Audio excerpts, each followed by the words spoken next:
documentos reglamentan al respecto y qué relación tiene con la Constitución colombiana, ¿no? Entonces vamos a hablar un poquito del tema. Tenemos derecho internacional humanitario y el derecho internacional de los derechos humanos. ¿Cuál es la distinción entre uno y otro? Entonces tenemos el derecho internacional humanitario, tiene por propósito protección de víctimas de los conflictos armados mediante la limitación de los medios y métodos de combate. En cambio, el derecho internacional de los derechos humanos, cuyo el objetivo es garantizar el goce y ejercicio de los derechos y libertades fundamentales del ser humano, integran el conjunto de normas internacionales que, junto con el derecho internacional de los refugiados, tienen por fin la protección integral de la persona. Entonces, como un macro derecho, ¿sí? Digamos, clasificaciones muy generales, muy internacionales de protección de la persona a nivel internacional. Vamos a hablar un poco entonces del concepto del DIH y el derecho internacional de los conflictos armados, como también se le llama, ¿no? Bajo el entendido de que es parte del derecho internacional, pero más que humanitario, porque algunas después puede dar la sensación que el DIH se trata de un derecho de asistencia médica o meramente de paliativos para los enfermos o de labores de índole misional. Entonces, por ello, ahora se prefiere un concepto más normativo de derecho internacional de conflictos armados, y que lo cual es realmente la regulación jurídica internacional del mismo, ¿no? Primero, ¿qué es el jus ad bellum? El jus ad bellum es el famoso control de los conflictos armados. Es decir, son las reglas relativas a la prohibición de declarar la guerra, de declarar un conflicto, de hacer actos bélicos. En principio, después del pacto Bryan-Kellogg, los estados no pueden declarar la guerra. O sea, la declaración de guerra es un crimen de agresión, es un crimen internacional desarrollado ya por la declaración de Kampala. Dice, el proceso histórico se concreta en la regulación internacional del uso de la fuerza por los estados, a través de proscripción del uso o amenazas de fuerza en las relaciones internacionales. Hay unas excepciones que están en la Carta de la ONU, cuál es el derecho inmanente de legítima defensa o el sistema de seguridad colectiva. Son los únicos ejemplos. Ustedes muy bien saben que Estados Unidos interpretó de una forma al momento del ataque a Afganistán después del 9/11, una legítima defensa bastante, digamos, curiosa, una interpretación internacional condenada, no por el Consejo de Seguridad, pero sí por la Suprema Corte de Estados Unidos. El desarme, el control de armamentos y la represión de la guerra misma o de los crímenes de guerra. En cambio, el jus in bello, o el derecho de la guerra, o dentro de la guerra, o durante los enfrentamientos, o durante el conflicto, o sea, no es lo previo, sino es ya el teatro de la guerra, mejor dicho, es el viejo derecho de la guerra, o el jus in bello, regula medios o modos de conducción de hostilidades, de cualquier índole, ¿sí? Terrestre, marítima, la aérea, que no es muy desarrollada y es tan importante, ¿no? Inclusive de la Segunda Guerra Mundial y de la Primera Guerra Mundial hay libros muy importantes acerca del Barón Rojo o de los famosos Junkers, ¿no? Eso es un avión famosísimo de la Segunda Guerra Mundial, pero ese tema no es muy regulado, ¿no? Es tan antiguo como la propia guerra, y pues sí, se observa pues libros tan antiguos como El arte de la guerra,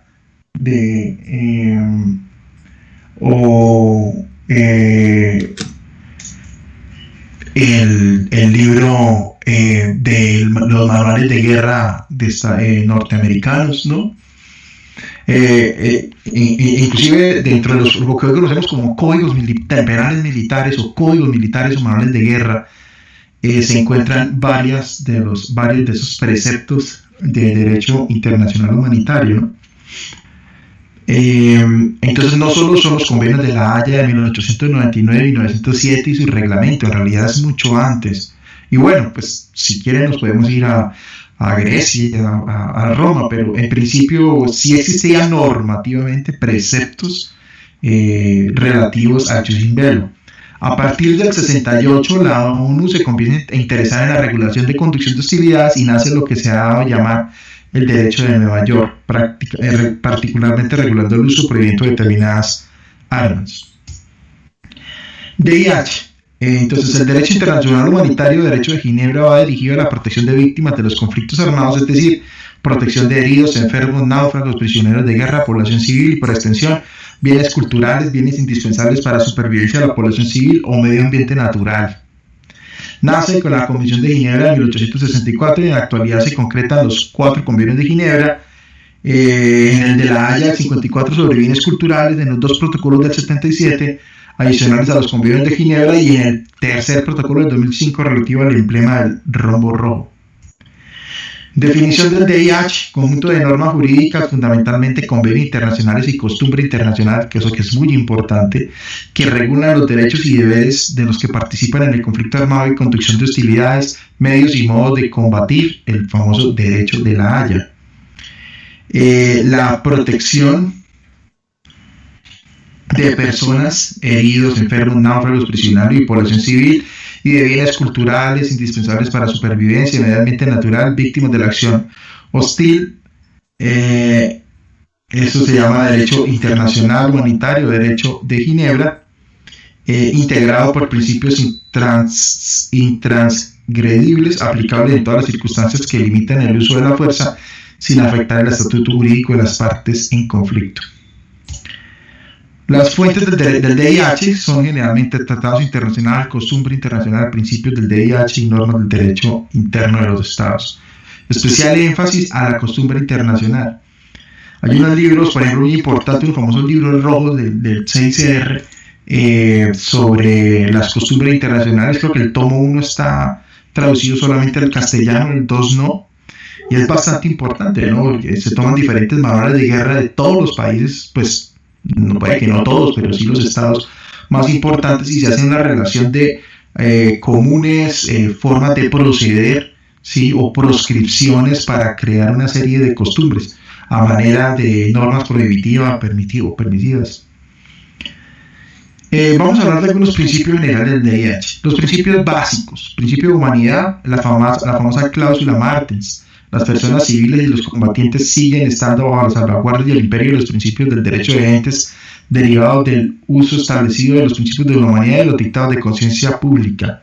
Principio de imperatividad. Las normas fundamentales del DIH se aplican en todas las circunstancias y son intransigibles al formar parte del jus cogens.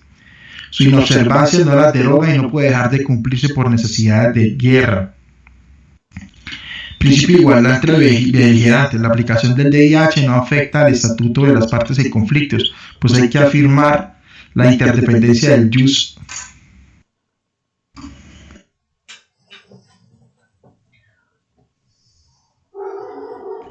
Qué pena, acá tengo un inconveniente.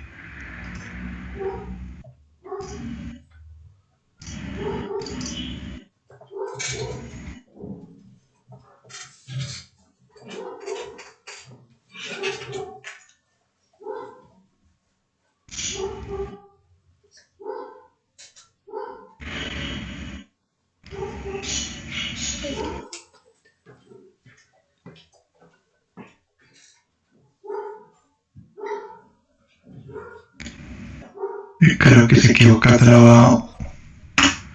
Un momentico que se me trabó acá el computador.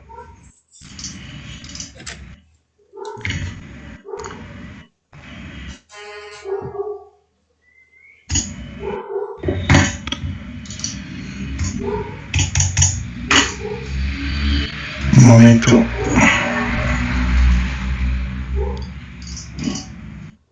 Es que se me trabó el computador. No sé por qué.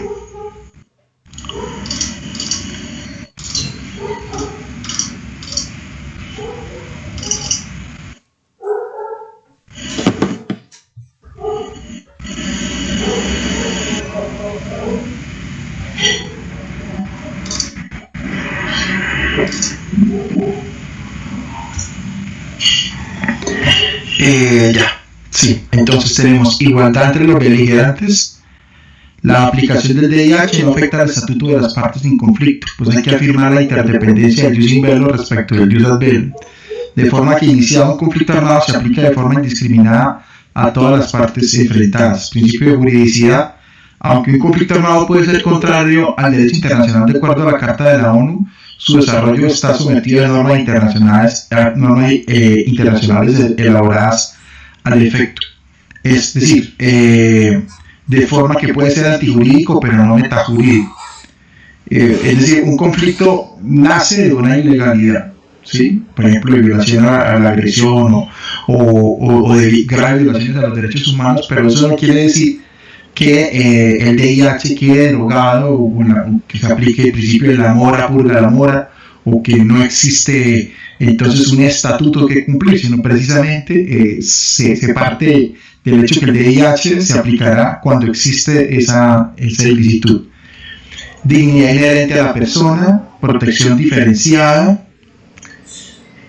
Algunos principios comunes del DIH. El principio de necesidad establece un delicado equilibrio entre necesidad de guerra y condicionamientos humanitarios, de forma que no se debe causar al adversario males desproporcionados en relación con el objetivo del conflicto armado, que es vencer al enemigo.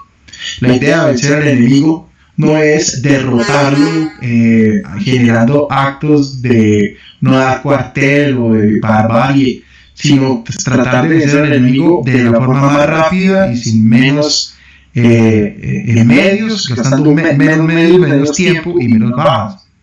Entonces esa es la misión final de cómo vencer al enemigo, inclusive con estratagemas. Supone optar por el mal menor para no causar a la parte adversa mayor violencia que la exigían las hostilidades. Principio de legitimidad. Emplear la violencia armada respetando el DIH no constituye una infracción, sino que esta conducta no es contraria al derecho y resulta justificada, de forma que los combatientes fuera de combate no pueden ser castigados por haber realizado una acción hostil. O sea, no existe el ocasionar la muerte de alguien por fuera de los combates como una legítima defensa o una actual, ¿sí? Porque se entiende que los combatientes, los beligerantes, pueden realizar los encuentros armados. Principio de inviolabilidad de la persona. Todas las personas en el curso de un conflicto armado tienen derecho a que no se les prive arbitrariamente de la vida, de su integridad física. Principio de no discriminación. Se prohíbe toda distinción desfavorable por aplicación del DIH por la razón ya señalada de discriminación. Principio de seguridad. Todas las personas durante un conflicto armado tienen derecho a la seguridad personal. Se prohíben castigos colectivos, represalias, tomas de rehenes, deportaciones.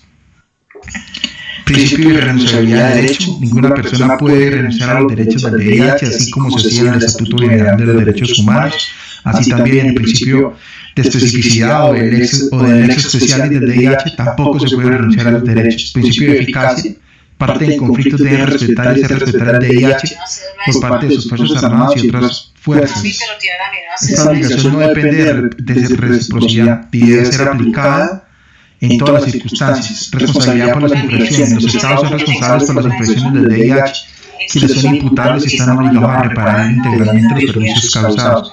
Inclusive yo podría agregar algo, que no solo los estados, sino también los grupos que son parte del estado y que causan daños o graves infracciones al DIH, o graves violaciones o infracciones, que parece que existe una distinción como de cualitativo, entonces también serían responsables, ¿no? Principio de protección de víctimas de la guerra. Está el principio del derecho de Ginebra. Las personas fuera de combate y las personas civiles que no participan directamente en hostilidades deben ser respetadas. Principio de neutralidad. La asistencia humanitaria nunca se puede considerar como injerencia en el conflicto armado. Principio de protección. Los estados deben asumir protección nacional e internacional de las personas que tengan en su poder. Principio de inmunidad. Las personas civiles y población civil gozarán de protección general contra peligros de acciones militares. Prioridad humanitaria. En los supuestos de duda se debe conceder prioridad a los intereses de las víctimas sobre otras necesidades derivadas del desarrollo del conflicto. Las normas de DIH han sido elaboradas para garantizar la protección de los que sufren las consecuencias de la guerra. Y los famosos principios de conducción de hostilidades, que son los más conocidos, el derecho de la Haya. Principio de limitación de la acción hostil. No es ilimitado el derecho de las partes en conflicto a elegir medios y métodos para combatir, de manera que existen medios lícitos e ilícitos y formas de emplear los permitidos o contra el DIH. Principio de distinción. Las partes en conflicto deben distinguir en todo momento entre población civil y combatientes. Principio de precaución o limitación por razón del objeto. Los ataques deben limitarse estrictamente a objetivos militares previamente determinados, verificados. Vean como hace poco hubo un inconveniente bastante serio sobre un bombardeo del Estado colombiano, en el que se decía que habían sido muchos los menores que habían fallecido. Hasta la última noticia que pude ver, pues, como juez casi pues, no tiene ni tiempo de estar viendo noticias, sino por la noche lo que uno lee, ¿no? Tengo entendido que era un menor o dos menores, pero no era la cantidad total que habían dicho, aunque también habían otros restos de cadáveres que no se había podido determinar ni la edad. Principio de limitación de medios y modos de combatir. Se prohíbe la utilización de armas y métodos de combate de tal índole que puedan causar males superfluos, sufrimientos innecesarios y daños duraderos al medio ambiente. Principio de proporcionalidad. Se prohíben armas y métodos que causen a personas civiles ya sea daños excesivos respecto de la ventaja militar concreta y directa prevista. Principio de buena fe, un mínimo de lealtad entre los beligerantes, por lo que se prohíbe traición y perfidia. Son lícitas estratagemas, siempre que no infrinjan normas del DIH. Por ejemplo, la famosa Operación Jaque se ha sido catalogada como una estratagema. Principio de intangibilidad territorial. El territorio que ha sido objeto de ocupación bélica durante el desarrollo del conflicto armado no puede ser objeto de anexión, extendiendo la soberanía por medio de conquista militar, la famosa delación. Esquemas de normas de derecho internacional humanitario. Entonces, las normas generales sobre conducción de hostilidades, es decir, el famoso derecho de la Haya. Hay unas normas generales, la Declaración de San Petersburgo de 1868, la Declaración 2 y 3 de la Haya de 1899, Protocolo de Ginebra del 95 de gases asfixiantes, Convención del 72 sobre armas biológicas, Convención del 76 sobre técnicas de modificación ambiental, Convención de Naciones Unidas sobre armas convencionales excesivas, nocivas o de efectos indiscriminados con los creo que son 4 protocolos, ahí está mal. Está fragmentos no localizables por rayos X y cuerpo humano, minas, arma trampa y otro artefacto, arma incendiaria y restos explosivos de guerra. Convenio de París del 93 sobre armas químicas, Tratado de Ottawa sobre mina antipersona, Tratado de Oslo sobre prohibición de municiones de racimo, Tratado de Nueva York sobre comercio de armas. Derecho de guerra terrestre. Aquí estaríamos hablando de los convenios de la Haya de 1899, cuarto convenio de la Haya de 1907 y el famoso reglamento sobre leyes y costumbres de guerra terrestre. Sobre guerra marítima, Declaración de París de 1856, Convenio de la Haya de 1907, Tratado de Londres del 30, Protocolo de Londres del 36 sobre guerra submarina, y sobre guerra aérea, Convenio de la Haya de 1907, regla de guerra aérea de la Haya del 22-23, Protocolo 1 de 1977 adicional a los convenios de Ginebra. Ahora, sobre el derecho internacional humanitario de Ginebra, es decir, no relativo a los medios y métodos de guerra, sino como tal a la conducción de las hostilidades. Está acerca de combatentes fuera de combate, el convenio 1, el 2, el 3, el convenio de Ginebra, protocolo 1 del 77, protocolo 3 de 2005 sobre el uso de emblema. Sobre población civil tenemos el cuarto convenio de Ginebra del 49, el protocolo 1 y 3 sobre bienes culturales, Convenio de la Haya del 54, Protocolo 1 del 54, Reglamento de la Haya del 54, Protocolo 1 del 77 y Protocolo 2 de la Haya del 99. Sobre conflictos armados internos, ¿cuál es el cuerpo normativo? El artículo 3 común o mini convenio de todos los 4 convenios de Ginebra de 1949, Protocolo 2 de 1977 adicional a los convenios de Ginebra, Protocolo 3 de 2005 sobre el uso del emblema y el Convenio de la Haya del 54 sobre bienes culturales. Y normas sobre la neutralidad, el convenio 5 de la Haya de 1907 sobre guerra terrestre y el convenio número 13 de la Haya sobre guerra marítima. Aquí les ofrezco un glosario pues, para que lo analicen acerca de algunos conceptos importantes para tener en cuenta: arma trampa, ataque indiscriminado, bandera blanca, vía de carácter civil, cultural, buena fe, combatientes, conflicto armado internacional, no internacional, llamado también interno, o Corte Penal Internacional, crimen de guerra, crimen internacional, crimen contra la humanidad, del DIH, jus in bello, derecho penal internacional, dignidad de la persona, emblema de la Cruz Roja, espías, estratagemas, fuentes de DIH, fuerzas armadas, fuerzas peligrosas, genocidio, heridos y enfermos, humanidad, en la cláusula Martens, igualdad, imperatividad, inmunidad, inviolabilidad de la persona, irrenunciabilidad, jurisdicción universal, limitación de medios y modos de combatir, localidades no defendidas, movimiento internacional de la Cruz Roja y la media luna roja, náufrago, necesidad militar, neutralidad, asistencia humanitaria, no discriminación, objetivos militares, ocupación, operaciones de paz, perfidia, persona natural, personal religioso, sanitario, civiles, personas protegidas, población civil, potencia protectora, principios generales del VIH, distinción, guerra, proporcionalidad, protección diferencial, respeto al VIH, responsabilidad por infracciones, protección civil, transporte sanitario, tribunales ad hoc, unidades sanitarias, zonas desmilitarizadas, zonas y localidades sanitarias y de seguridad, zonas neutralizadas. Bien, aquí algunas observaciones de algunas sentencias de la Corte Constitucional, como la C.C. de septiembre del 2020, acerca de la jerarquía del VIH en los ordenamientos jurídicos. Señala que la primera de las sentencias C.574/92 se dijo que era supraconstitucional, ¿cierto? Algunos nos quedamos ahí, pero en realidad no. En la sentencia C.25/95 se dijo que el VIH es equivalente a la norma constitucional. Y como lo ha dicho la Corte en diferentes oportunidades, el protocolo 2 hace parte del bloque constitucional en estricto sentido y le corresponde al juez constitucional establecer la constitucionalidad de las normas de rango legal sujeta al control frente a disposiciones de dicho tratado. Aplicación directa al VIH, es decir, el VIH se puede aplicar self-executing, es decir, necesita desarrollo o necesita alguna ley que intermedie su aplicación, pues no. De acuerdo a los trabajos preparatorios del protocolo 2 que constituyen medios de interpretación complementarios conforme a lo dispuesto en los 53 de sentido de la Convención de Viena sobre los derechos de los tratados y de acuerdo también con interpretación hecha por el Comité de la Cruz Roja Internacional, los Estados partes no pueden reservarse la facultad para calificar unilateralmente existencia de un conflicto armado no internacional. Esto es bien importante. Es decir, un Estado no es el que indica cuándo lo califica o cuándo indica o cuándo señala que existe un conflicto armado, o no se necesita ninguna formalidad del Estado, ¿sí? La calificación unilateral de la ocurrencia de un conflicto con una organización al margen de la ley disminuye el nivel de protección que brinda el VIH y puede llegar a constituir vulneración del principio de igualdad. Bien, otra decisión, la sentencia C007 del 2018, revisión automática de la ley 1820 sobre amnistías e indultos. Se indica que las amnistías en el VIH y en el derecho internacional de los derechos humanos tienen validez y si bien no constituyen obligación perentoria, sí se perciben como un medio que debe propiciarse al máximo para lograr la reconciliación entre participantes del conflicto.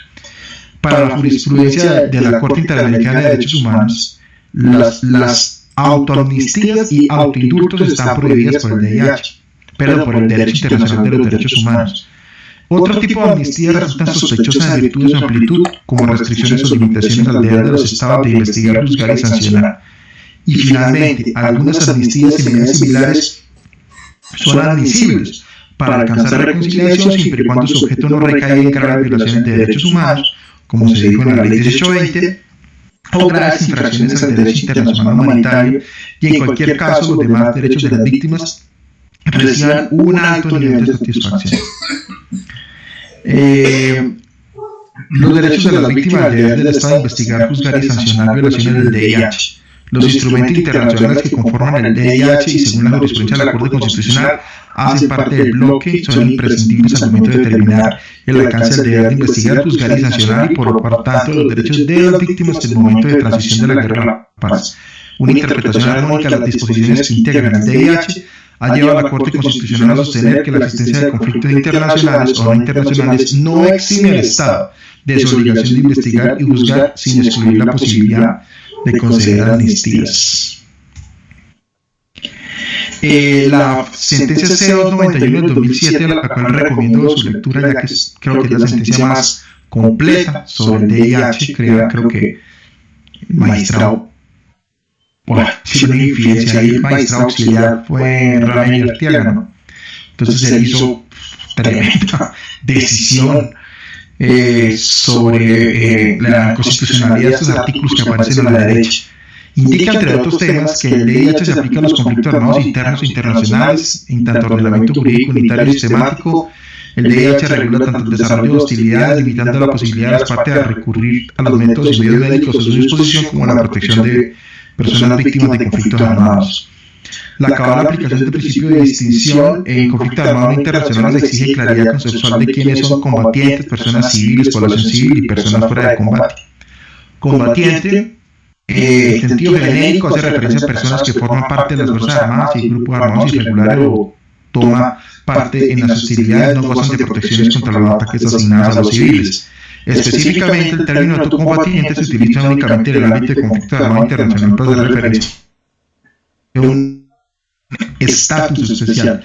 El estatus de combatiente, que implica no solamente el derecho a tomar parte de las hostilidades y la posibilidad de ser considerado como objetivo militar legítimo, sino también facultad de enfrentar a otros combatientes o individuos que participan en hostilidades, y el derecho a recibir trato especial cuando ha sido puesta en hors combat, que se dice en francés, fuera de combate por rendición, captura o lesión, y aplicar el famoso estatuto de prisionero de guerra.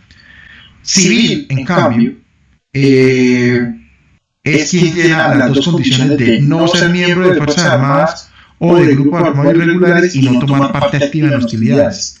No ser miembro de Fuerzas Armadas o grupos irregulares ha sido señalado como también las personas que no son o han dejado de ser miembros de las Fuerzas Armadas. El segundo requisito, el de no tomar parte de hostilidades, ha sido indicado por múltiples también instancias internacionales. Una población se considera como población civil si su naturaleza es eminentemente civil. Comprende todas las personas civiles consideradas individualmente. La presencia entre la población civil de miembros de Fuerzas Armadas o de grupos irregulares, de personas fuera de combate, activamente involucradas en el conflicto, de cualquier otra persona que no queda parada como civil, no altera el carácter civil de la población. Es decir, una población no es más o menos civil si tiene más o menos combatientes dentro de sí misma. No es necesario que todos y cada uno de los miembros de esa población sean civiles, es suficiente con que sea de naturaleza predominantemente civil. Personas fuera de combate y en tanto no combatientes. La protección establecida por el principio de distinción cobija no solamente a las personas civiles, sino también a los no combatientes. Entendido el que está en poder de otro actor armado, no puede defenderse por estar inconsciente, naufragado, herido, enfermo, o haber expresado de forma clara su intención de rendirse, absteniéndose de actos hostiles y de intentos de evasión. Persona protegida. En esta decisión de la Corte Suprema de Justicia de la CP 107 del 2020 se indica que se entenderá por persona protegida integrante de la población civil, personas que no participan en hostilidades, heridos, enfermos, personal sanitario, periodistas, combatientes que hayan depuesto armas, quienes al comienzo de las hostilidades fueron considerados apátridas o refugiados, y cualquier otra persona que tenga dichas condiciones en virtud de los 4 convenios de Ginebra y los 2 protocolos adicionales.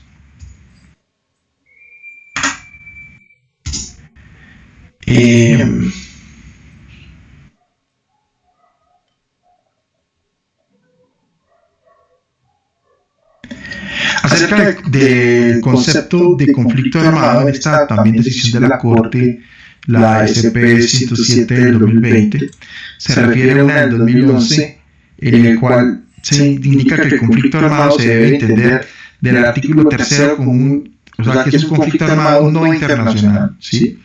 El artículo 3 común del Convenio de Ginebra, el protocolo 2 adicional del Convenio de Ginebra y del Estatuto de Roma. Es de la unión de todos estos 3 instrumentos, ¿sí?, que se va a poder definir qué es un conflicto. Por eso se dice que conflicto será no internacional si se está ante uno de esta naturaleza cuando los rasgos de un conflicto internacional se presentan y dice enfrentamiento entre las partes, ya sea de fuerzas armadas, gubernamentales y disidentes o las primeras frente a insurrectos organizados, mandos responsables y que implique una organización tradicional militar, sino una suficiente para llevar a cabo operaciones militares calificadas en la con posibilidad de imponer disciplina, control de territorio sin que sea relevante la porción o permanencia, sino un control tal que le permita servir el protocolo y realizar las operaciones. Personal, el carácter sostenido y concertado de las operaciones militares está lejos de coincidir con lo permanente de duración o esporádico, pero sí unido a la forma de ser organizado, ordenado y preparado. Y quinto, capacidad de aplicar el protocolo, lo que no indica que en efecto ello sea constante, sino que tenga la capacidad, ya que posee la estructura para hacerlo. La realidad colombiana es evidente que existe un conflicto no internacional y para ello no se requiere la manifestación expresa del gobierno. La Corte Constitucional acerca de la aplicación del DIH de manera directa ha señalado la sentencia C-291-2007 que se aplica automáticamente cuando están dadas las condiciones de índole temporal, especial y material.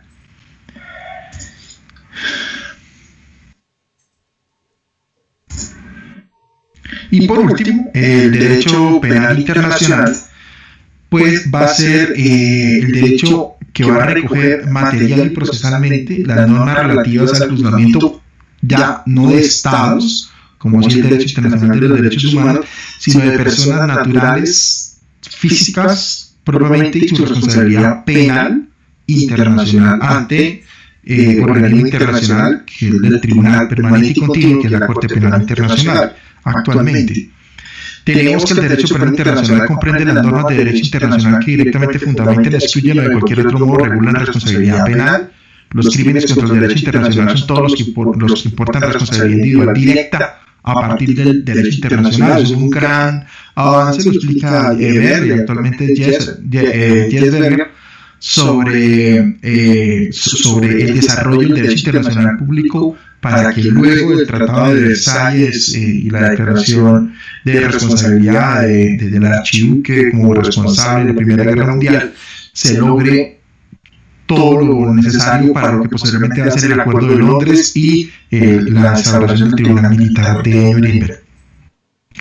Las normas de derecho penal internacional suelen ser aplicadas por tribunales domésticos internacionales. Es más, es que existe un crimen internacional no quiere decir que solo lo pueda conocer o juzgar un tribunal internacional. O sea, la obligación del Estado principal es, según el que digo yo, los considerandos, los antecedentes del Estatuto de Roma, es juzgar estos crímenes como internacionales, crear esos crímenes como internacionales, sin esperar que sea un tribunal internacional el que los juzgue.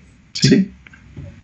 La cuestión de si una conducta está criminalizada directamente por el derecho internacional debe separarse de manera estricta de la cuestión si el derecho constitucional doméstico permite la aplicación directa de los crímenes contra el derecho internacional cuando estén definidos en un tratado o en derecho consuetudinario.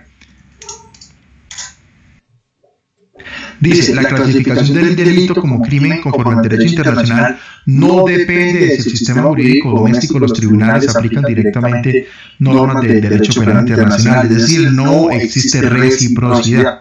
Incluso, si el derecho constitucional doméstico requiere del derecho escrito como la base de un castigo, como es pues, nuestro derecho, esto no es obstáculo para la clasificación de una conducta como un crimen internacional o por su castigo por un tribunal internacional.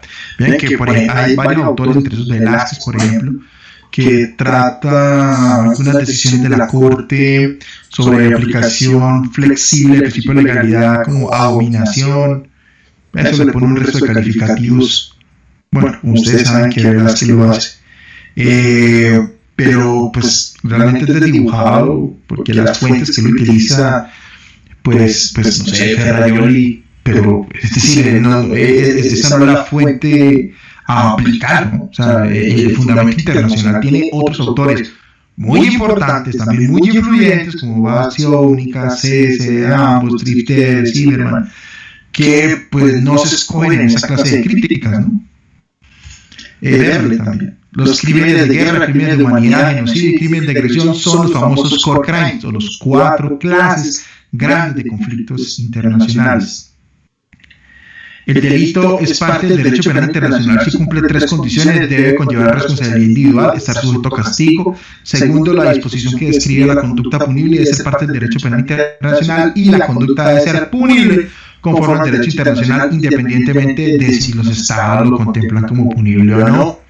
¿Cuáles son los bienes jurídicos que protegen el derecho penal internacional? Paz, seguridad y bienestar. Paz, seguridad y bienestar, no pueden ser otros. Por eso no hay crímenes, aunque muy importantes internacionales, como los crímenes de droga, trata de personas, contrabando, lavado de activos, crímenes muy importantes, inclusive pueden llegar a ser unas fuentes de financiación enormes, ¿no? Corrupción, pero no son crímenes internacionales, porque no protegen estos bienes jurídicos. Evolución del derecho penal internacional, pues, principalmente, dice Berle que inicia principalmente en el Tratado de Paz de Versalles, pues es un profesor de Berlín bastante importante, ¿no? Hay que creerle. Luego habla de la irrupción de Nuremberg y Tokio, dos tribunales creados de dos maneras diferentes, fueron dos guerras que nacen de manera más o menos fortuita. Recientemente el profesor Fortbaum y el profesor no me olvidé el nombre, ese creo, no me acuerdo muy bien en ese momento, crearon un libro sobre el Tribunal de Extremo Oriente, en el que crea todas esas diferentes facetas, todas esas diferentes normas creadas en los dos tribunales. Pero sea como fuese, esos tribunales son un precedente muy importante del derecho penal internacional. El uno, como los dos militares, pero el uno solo con 4 jueces de Rusia, Francia, Inglaterra, Estados Unidos, fiscal norteamericano, con jueces y suplentes.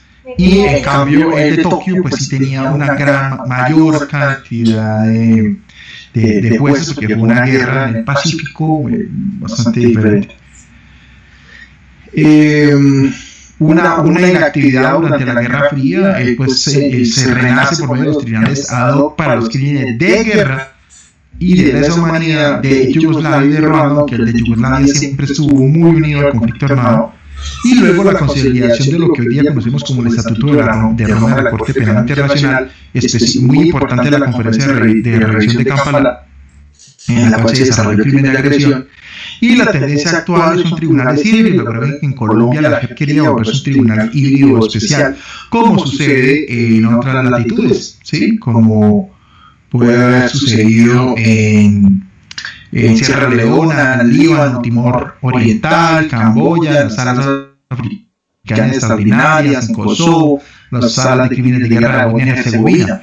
Pero realmente no se terminó. Pues si hubo problemas para instituir los jueces, se querían jueces internacionales. Ustedes piensan que políticamente eso no fue posible, ¿sí? Y hoy día se trata de señalar que una aplicación puede hacer lo mismo que la JEP. Bien, fuentes del derecho penal internacional, tratados internacionales, DIH, Principio General del Derecho, y medios en particular, el Estatuto de Roma de la Corte Penal Internacional, reglas de procedimiento y prueba, también los estatutos de una pena internacional de Yugoslavia, de Ruanda, de acuerdo de Sierra Leona, se consideran referentes importantes de una aplicación de justicia que sirvió, fue efectiva.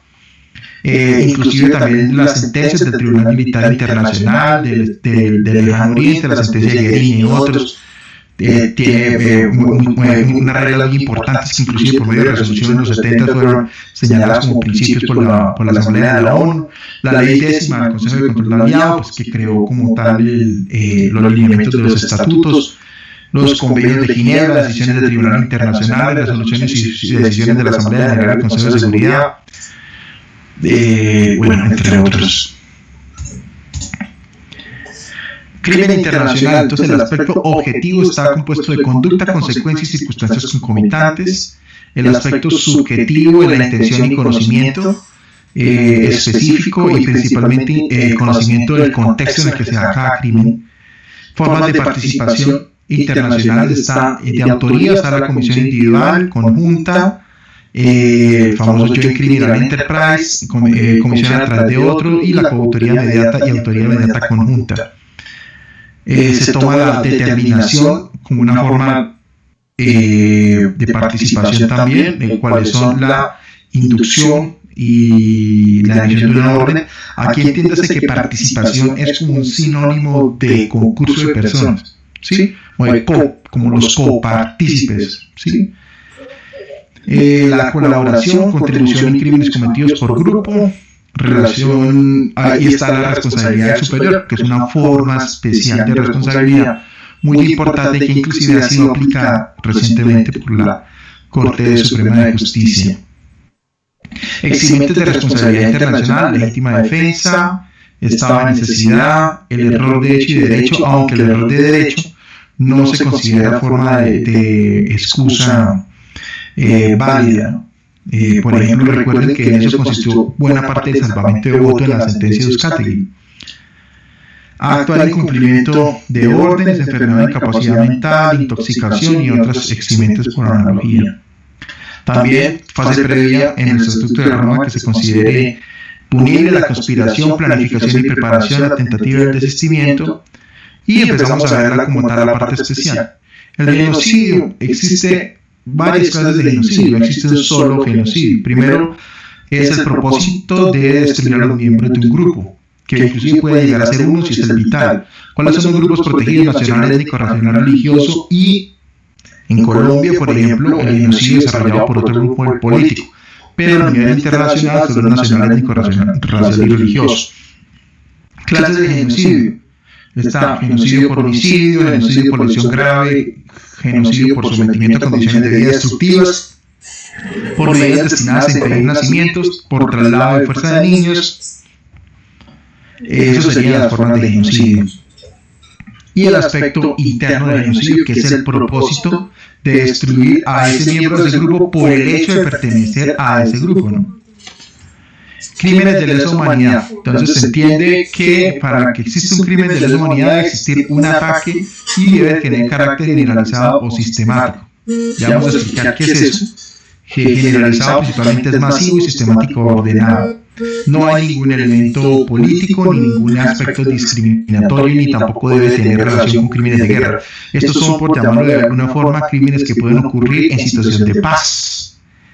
¿Cuáles son los crímenes contra la humanidad? Algunos de ellos no tienen un referente en Colombia, como el exterminio, como la persecución, digamos de manera específica, por eso la unión de otros. Pero de manera concreta es el asesinato, exterminio, esclavitud por trabajo forzado, tráfico de personas.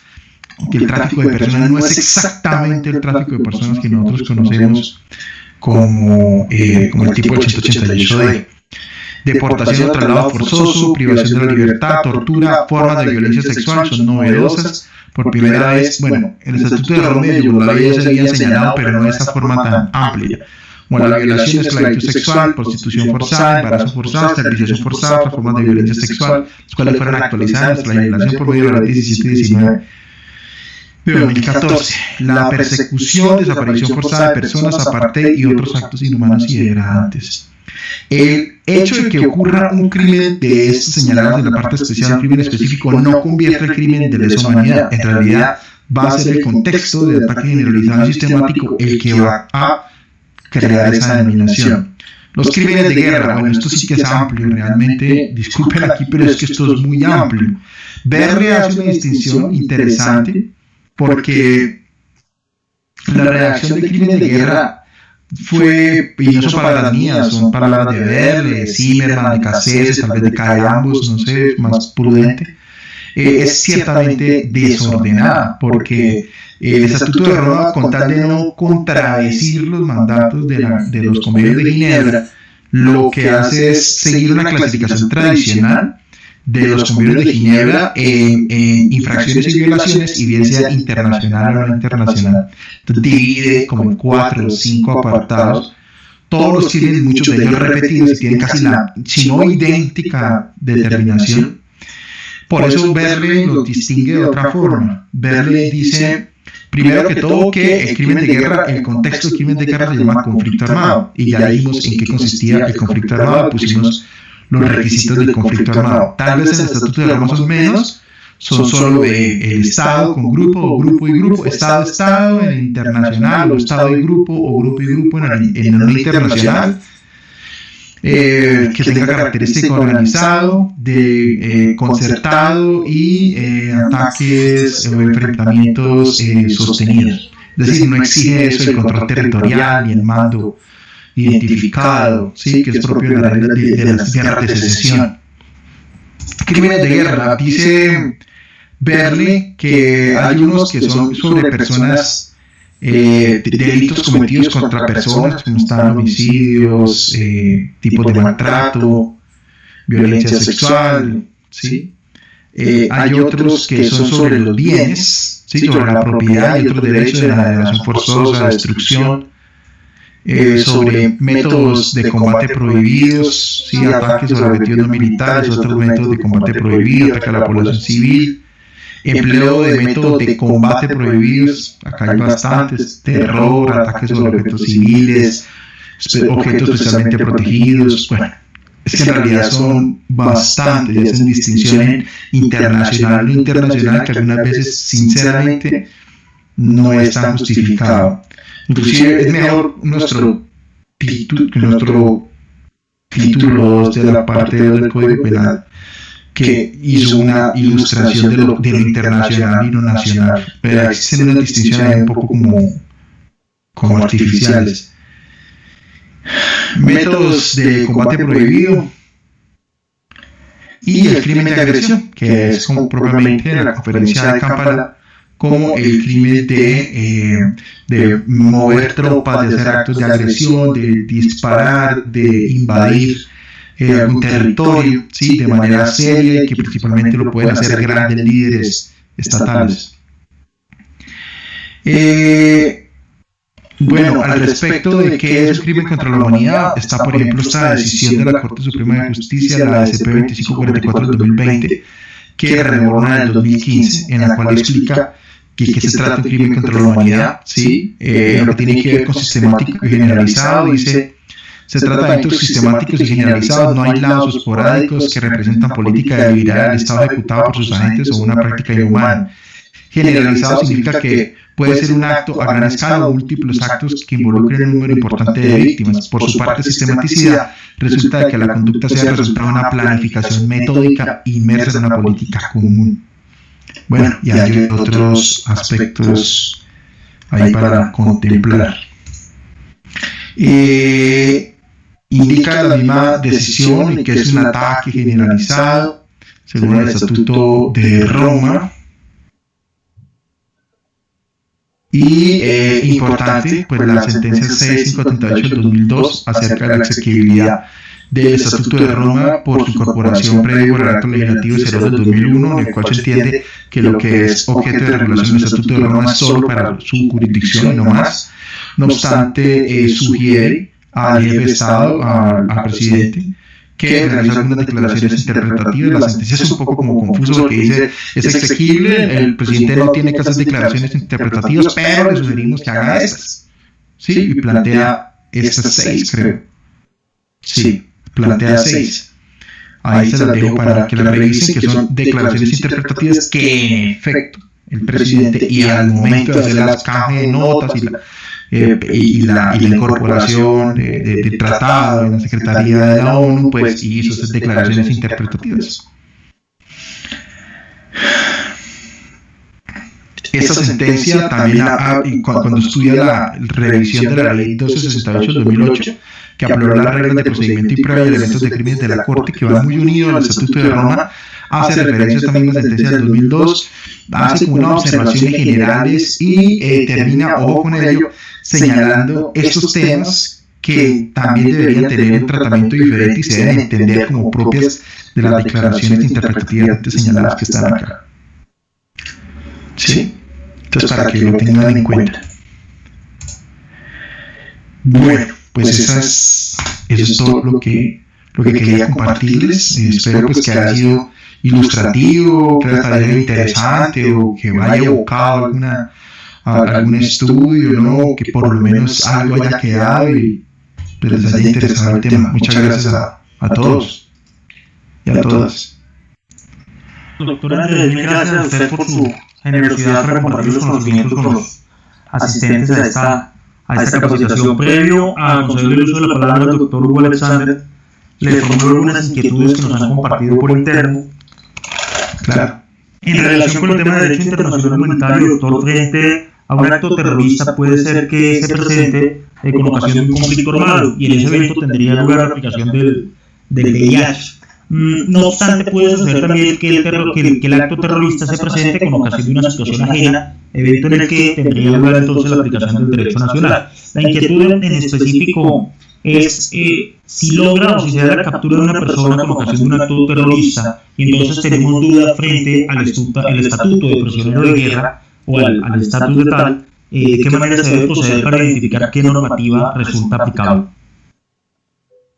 Pues quien califica y crea las hipótesis fácticas, la fiscalía, y califica el delito como tal a la fiscalía, y realmente de esa misma calificación existe un sometimiento tanto a la justicia ordinaria como a la calificación jurídica que se quiera ofrecer.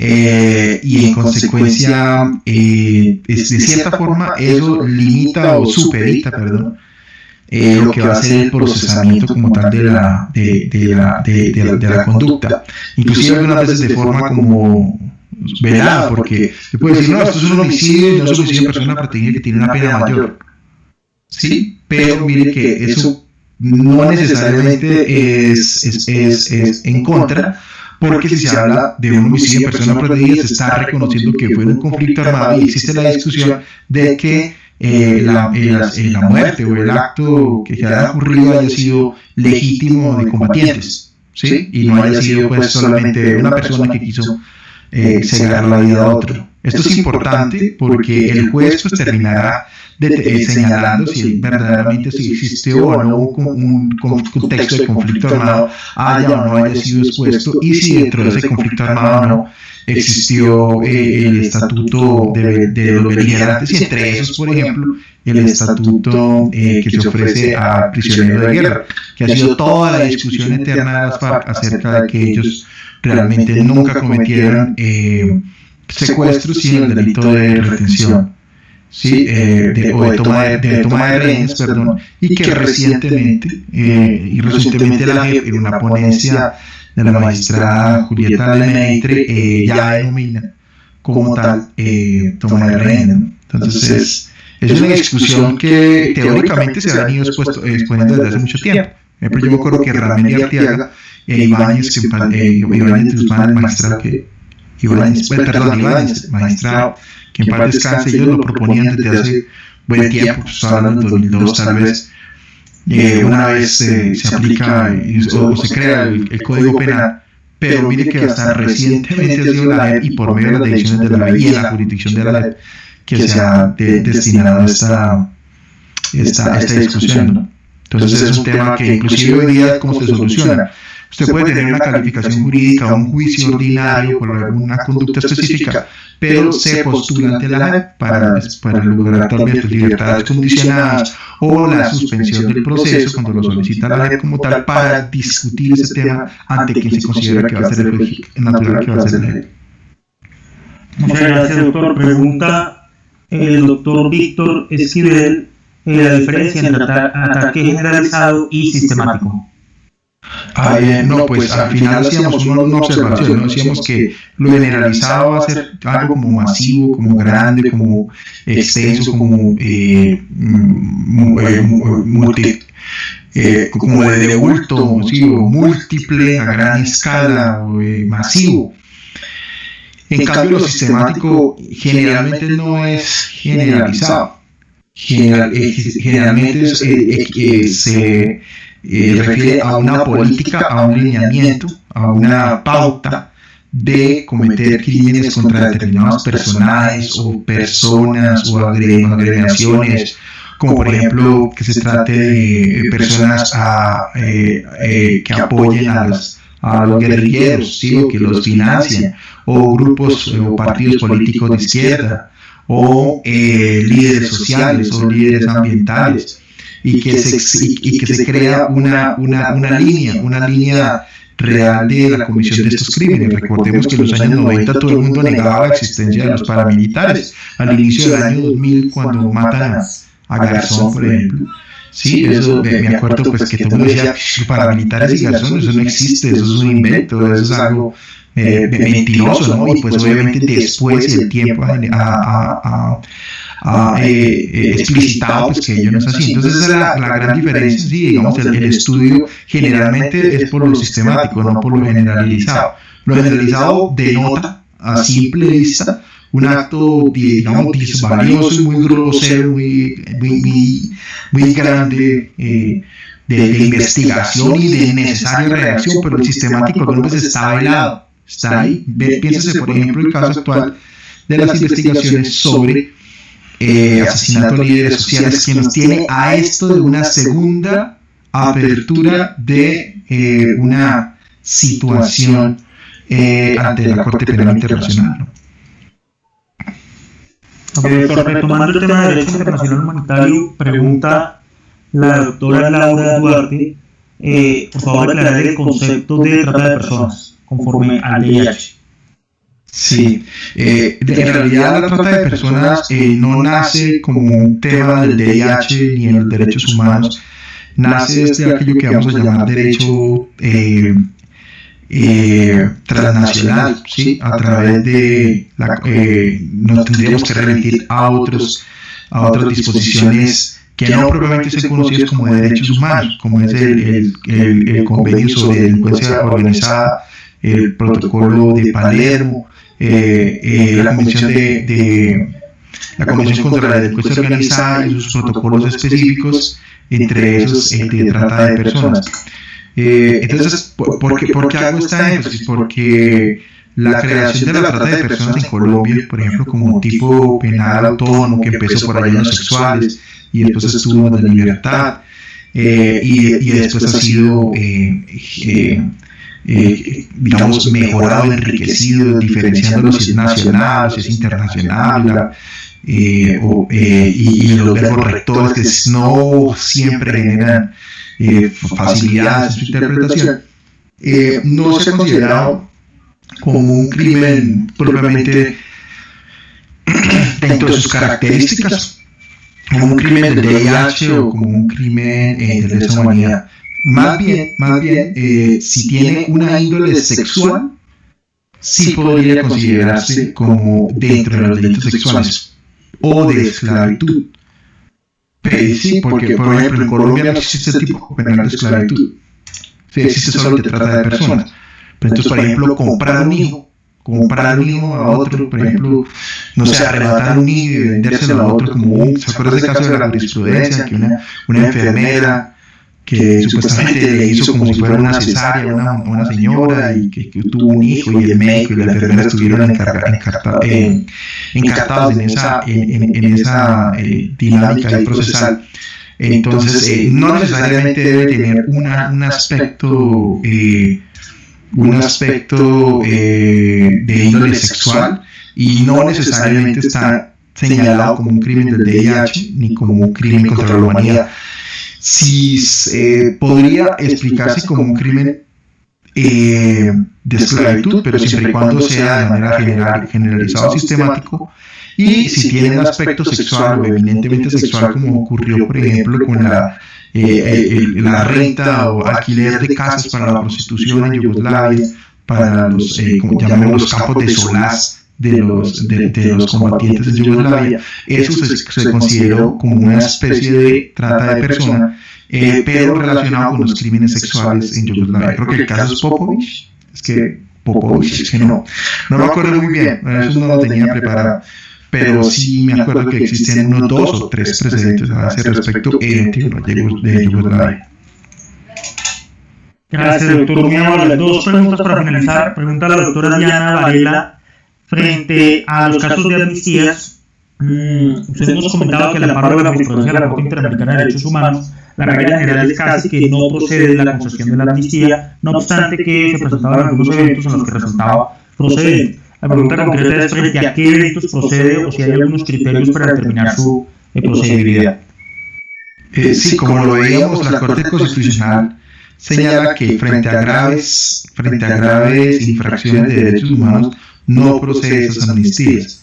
Es decir, sí procedería como tal el procedimiento ordinario ante la JEP de reconocimiento de los hechos, de confesiones, de explicación de esos hechos, pero no existen concesiones. Es que recordemos que la gran confusión es creer que la JEP todos son amnistías, y las amnistías son para algunos delitos, entre esos no son los graves, calificación que quedó declarada exequible por la Corte Constitucional. Lo que sí está prohibido totalmente son las autoamnistías o amnistías sin investigación, pero como la JEP parte de la sala de amnistía de que existe un equipo de fiscales delegados que hacen una investigación, de fiscales no, de investigadores, ¿sí? Que hacen esa determinación de los hechos y se comprueba la existencia del mismo, y no se trata de esos famosos crímenes graves, como antes hablábamos de actos de barbarie. Esos delitos sí podían ser objeto de amnistía, y vemos que sí han sido objeto de amnistía varios de estos delitos, pero generalmente si se trata de crímenes de graves infracciones atentatorias al VIH o gravemente atentatorias a los derechos humanos, no procede la amnistía. Procedería obviamente el procedimiento ordinario dentro de la JEP, llamémoslo ordinario, ¿sí? De la presentación como tal del caso y el reconocimiento de los hechos y la determinación o calificación de los hechos. Gracias, doctor. Finalmente, con relación al derecho penal internacional, ¿se puede considerar la costumbre internacional como fuente también de este derecho?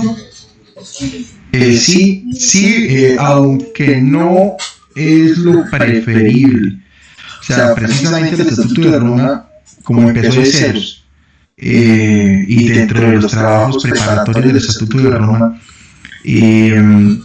se hablaba de eso, o sea, que precisamente para respetar el principio de legalidad, se entienda que sea esa legalidad clásica, esa legalidad provista de las características de ley previa, ley estricta, ley escrita, de ley determinada o clara, para evitar esa confusión de la costumbre. No obstante, lo que tiene que ver principalmente con los crímenes de guerra, hay previsiones que se tendrá que necesariamente reconducir a la costumbre, como es el caso de los métodos y medios de guerra prohibidos. Eso necesariamente que hay que acudir a la costumbre.